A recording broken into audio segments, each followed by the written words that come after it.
شاب دلوقتي وانا في الاعداد البدني كان بيسالني بيقول لي سؤال جميل قوي: ايه السبب اللي خلاك تلعب رياضه في سن اعدادي؟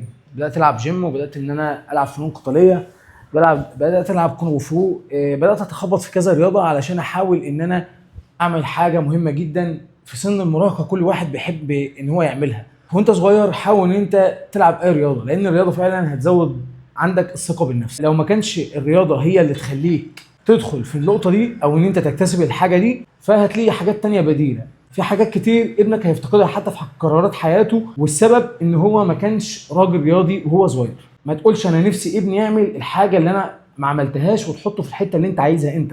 شوف ابنك المفروض يتحط فين ووديه. ما تشدش ابنك من الرياضه اثناء الدراسه على اساس ان الاجازه للرياضه بس وايام الدراسه للدراسه بس. لا، انت لازم تدمج ما بين الاثنين سواء في الصيف او في الشتاء. وده كنت بلاحظه عندي في الجيجيتسو، لما بلاقي الولد قطع في فصل الشتاء وجه في فصل الصيف، اجي ابص الاقي مستواه نزل بشكل كبير جدا. وده لان هو انكب على المذاكره بس. انا متاكد مليون المية انه ما عملش انتاجيه كبيره جدا في المذاكره، لان هو اصلا بيبقى عنده طاقه فبيطلعها في اي حاجه تانية. الرياضه جزء من حياته، لان الرياضه هي اللي هتصنع الفارق اللي انت عايزه.